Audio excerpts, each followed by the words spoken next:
ஆசிரியர்களுக்கு வணக்கம். புவியியல். சூரிய குடும்பம்.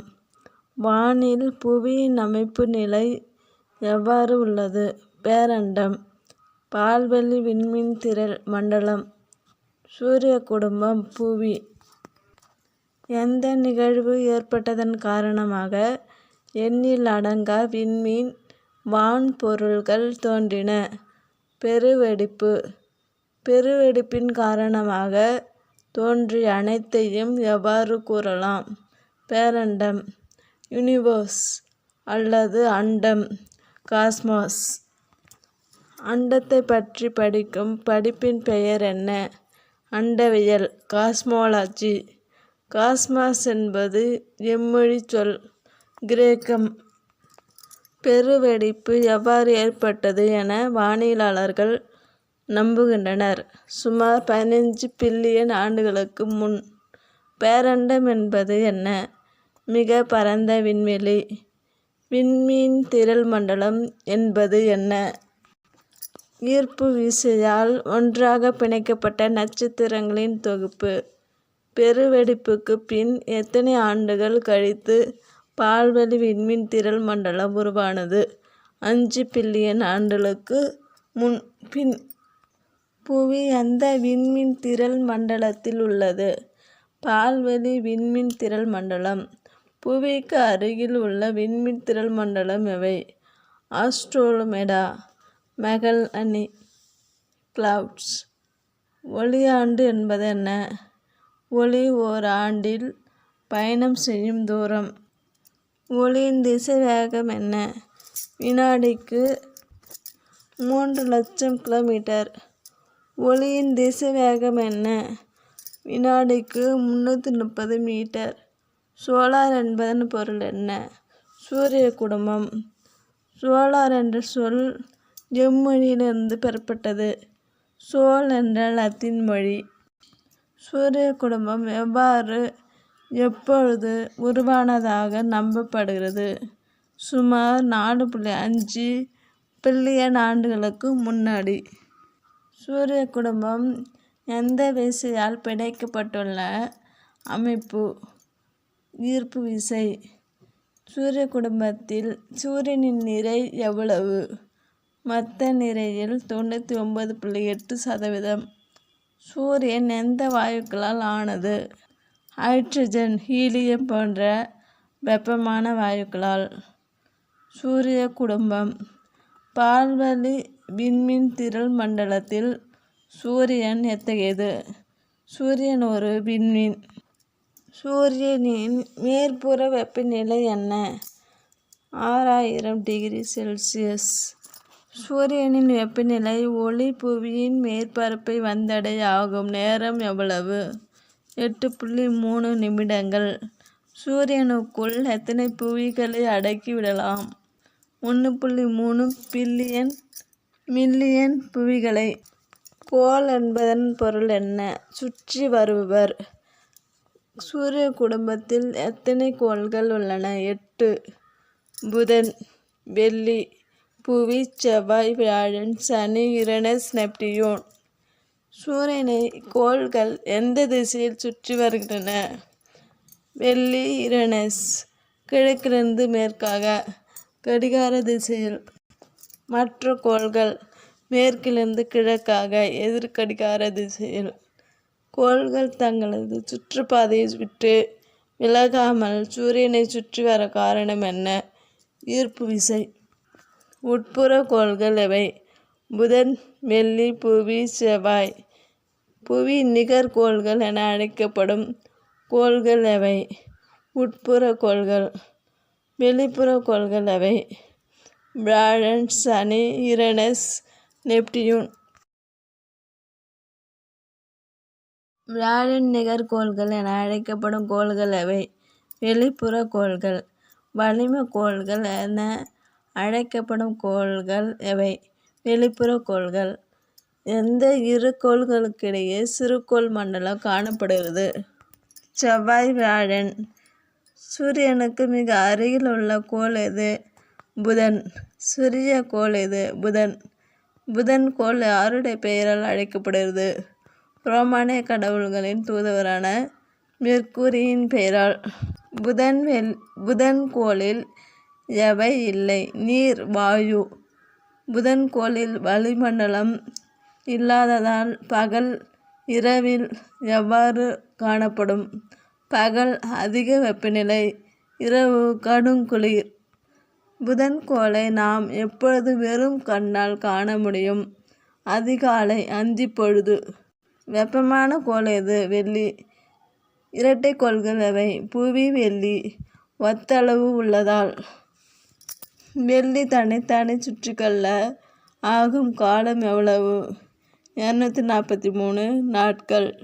மற்ற கோள்களை விட மெதுவாக சுற்றும் கோள் எது? வெள்ளி. வெள்ளிக்கோள் யாருடைய பெயரால் அழைக்கப்படுகிறது? அன்பு, அழகை குறிக்கும் ரோமானிய கடவுள் வீனஸ் பெயரால். வெள்ளிக்கோளை எப்பொழுது வெறும் கண்ணால் பார்க்கலாம்? வானில் காலை மாலை வேளைகளில். வெள்ளிக்கோளின் வேறு பெயர்கள் என்ன? விடிவெள்ளி, அந்திவெள்ளி.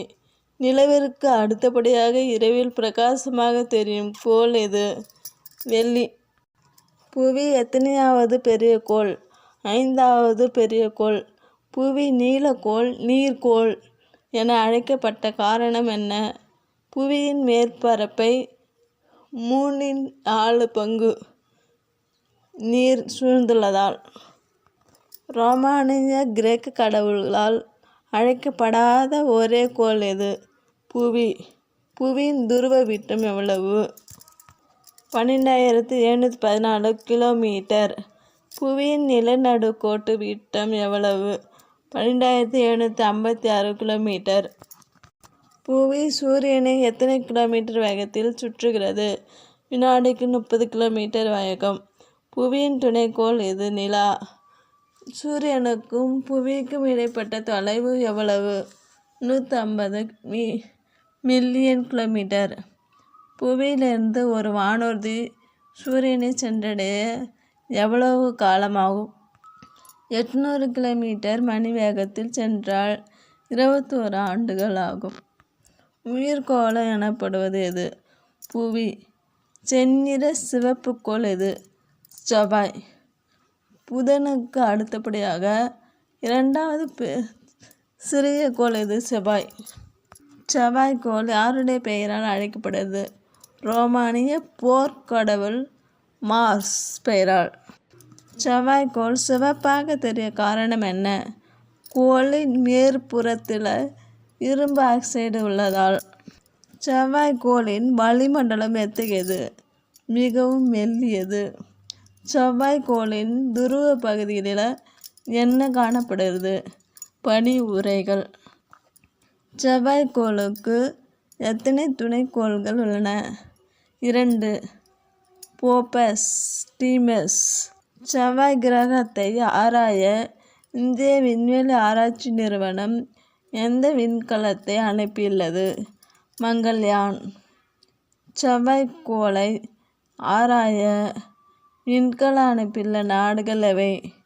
ரஷ்யா, அமெரிக்கா, ஐரோப்பா, இந்தியா. சூரிய குடும்பத்தில் மிகப்பெரிய கோள் எது? வியாழன். வியாழன் கோள் யாருடைய பெயரால் அழைக்கப்படுகிறது? ரோமானியர்களின் முதன்மை கடவுள் ஜூபிட்டர். நிலா மற்றும் வெள்ளிக்கு அடுத்து பிரகாசமாக தெரியும் கோள் எது? வியாழன். தன் அச்சில் மிக வேகமாக சுழலும் கோள் எது? வியாழன். வியாழன் கோளின் வளிமண்டலத்தில் காணப்படும் வாயுக்கள் எவை? Hydrogen, helium. மிக அதிகமான துணைக்கோள் உடைய கோள்கள் எவை? வியாழன் 67, சனி 62, யுரேனஸ் 27, நெப்டியூன் 14, செவ்வாய் 2, பூமி 1, புதன், வெள்ளி. வியாழனின் துணைக்கோள்களில் மிகப்பெரிய துணைக்கோள்கள் சிலவற்றை கூறுக. Io, Europa, Ganymede, Callisto. சூரிய குடும்பத்தில் 2வது பெரிய கோள் எது? சனி. பெரிய வளையங்கள் கொண்ட கோள் எது? சனி. சனிக்கோள் யாருடைய பெயரால் அழைக்கப்படுகிறது? ரோமானிய வேளாண்மை கடவுள் சாட்டர்ன். சனிக்கோளின் மிகப்பெரிய துணைக்கோள் எது? டைட்டன். எந்த துணைக்கோளில் மட்டும் நைட்ரஜன் மீத்தேன் வாயுக்கள் அடங்கிய வளிமண்டலம் மேகங்கள் காணப்படுகின்றன? டைட்டன். சனிக்கோளின் தன்ஈர்ப்பு திறன் எதை விட குறைவு? நீரை விட. நீரில் இட்டால் மிதக்கும் தன்மையுள்ள கோள் எது? சனி. உருளும் கோள் எனப்படுவது எது? யுரேனஸ். தொலைநோக்கியால் கண்டறியப்பட்ட முதல் கோள் எது? யுரேனஸ். யுரேனஸ் கோளை கண்டறிந்தவர் யார்? William Herschel 1851. யுரேனஸ் கோள் பச்சை நிறமாக தெரிய காரணம் என்ன? மீத்தேன் வாயு உள்ளதால். யுரேனஸ் கோள் யாருடைய பெயரால் அழைக்கப்படுகிறது? கிரேக்க விண்கடவுள் யுரேனஸ் பெயரால். யுரேனஸ் கோளானது தன் சுற்றுப்பாதையில் உருண்டு ஓடுவது போல தெரிய காரணம் என்ன? யுரேனஸ் கோளின் அச்சு மிகவும் சாய்ந்து காணப்படுவதால். யுரேனஸ் துணைக்கோள்களில் மிக பெரியது எது? டைட்டானியா. மிக தொலைவில் அமைந்துள்ள கோள் எது? நெப்டியூன். நெப்டியூன் கோள் யாருடைய பெயரால் அழைக்கப்படுகிறது? ரோமானிய கடல் கடவுள். எந்த கோளில் பலத்த காற்றுகள் வீசும்? நெப்டியூன். நெப்டியூன் துணைக்கோள்களில் மிக பெரியது எது? டைட்டன். மிகவும் குளிர்ந்த கோள் நெப்டியூன். நெப்டியூன் கோள் எந்த நிறத்தில் காணப்படுகிறது? நீலம், வெள்ளை. உருவ அளவில் அடிப்படையில் கோள்கள் எந்த வரிசையில் இருக்கும்? வியாழன், சனி, யுரேனஸ், நெப்டியூன், புவி, வெள்ளி, செவ்வாய், புதன். நெப்டியூன் கோளுக்கு அப்பால் தொலைவில் காணப்படும் சிறிய விண்பொருள்களின் பெயர் என்ன? குறுங்கோள்கள். குறுங்கோள்களின் சுற்றுப்பாதை எவ்வாறு இருக்கும்? கோள்களைப் போல தனித்து இல்லாமல் பிற குறுங்கோள்களுடன் சுற்றுப்பாதையை பகிர்ந்து கொள்ளும். சூரிய குடும்பத்தில் காணப்படும் 5 குறுங்கோள்கள் எவை? புளூட்டோ, சரஸ், ஈரிஸ், மேக்மேக், ஹோமியா. கோள்களை சுற்றி வரும் விண்பொருள்களின் பெயர் என்ன? துணைக்கோள்கள். கோள்கள் தன்னைத்தானே சுற்றி கொண்டு சூரியனை சுற்றி வரும் காலம் எவ்வளவு? பாக்ஸில் 8 கோளுடைய தன்னைத்தானே சுற்றி வரும் ஆகும் நேரம், சூரியனை சுற்றி ஆகும் நேரம், தூரம், மில்லியன் கிலோமீட்டர் அனைத்தும் கொடுக்கப்பட்டுள்ளது. பார்த்து பயனடைங்கள். நிலா பூமியை சுற்றி வர ஆகும் காலம் எவ்வளவு? 27 நாட்கள் 8 மணி நேரம். நிலா பூமியை சுற்றி வர ஆகும் காலம் எதனோடு ஒத்துப்போகிறது? நிலா தன்னைத்தானே சுற்றி வர ஆகும் காலத்துடன் இரண்டும் ஏறக்குறைய ஒன்றாக உள்ளது. நிலவின் மேற்பகுதியில் அதிக அளவில் தரைப்பள்ளங்கள் காணப்பட காரணம் என்ன? நிலவில் வளிமண்டலம் இல்லை. இதன் காரணமாக தான் விண்கற்களின் தாக்கத்தால் தரைப்பள்ளங்கள் காணப்படுகின்றன. நிலா புவியிலிருந்து எவ்வளவு தொலைவில் உள்ளது? 3,84,400 கிலோமீட்டர். நிலவின் அளவை புவியுடன் ஒப்பிடும்போது எவ்வாறு இருக்கும்? புவியின் அளவில் 1/4 பங்கு அளவுடையது. மனிதன் தரையிறங்கிய ஒரே விண்பொருள் எது? நிலா. நிலவை ஆராய இந்தியா அனுப்பிய முதல் விண்கலம் எது? சந்திராயன் 1. சந்திராயன் 1 எப்போது விண்ணில் செலுத்தப்பட்டது? 2008. சந்திராயன் 2 ஆனது 2019 ஏவ திட்டமிடப்பட்டுள்ளது. வால் விண்மீன்களின் அமைப்பு எவ்வாறு இருக்கும்? தலைப்பகுதி திடப்பொருள்களால் ஆனது, பனிக்கட்டியால் பிணைக்கப்பட்டுள்ளது. வால் பகுதி வாயுக்களால் ஆனது. 76 வருடங்களுக்கு ஒரு முறை புவிக்கு அருகே வரும் வால் விண்மீன் எது? ஹேலி. ஹேலி வால்விண்மீன் கடைசியாக எப்போது வானில் தென்பட்டது? 1986. அடுத்தது 2061 தெரியலாம். எரி நட்சத்திரம் என்பது என்ன? விண்கற்கள் புவியின் வளிமண்டலத்தை அடையும்போது உராய்வின் காரணமாக எரிந்து ஒளிரும். வளிமண்டலத்தை தாண்டி புவியின் மேற்பரப்பை தாக்கும் விண்கற்கள் எவை? விண்கற்கள். சூரியன் கிழக்கிலிருந்து மேற்காக செல்வதாக தெரிய காரணம் என்ன? புவி சூரியனை மேற்கிலிருந்து கிழக்காக சுற்றுவதால். நன்றி. அடுத்த வீடியோவில் பார்க்கலாம்.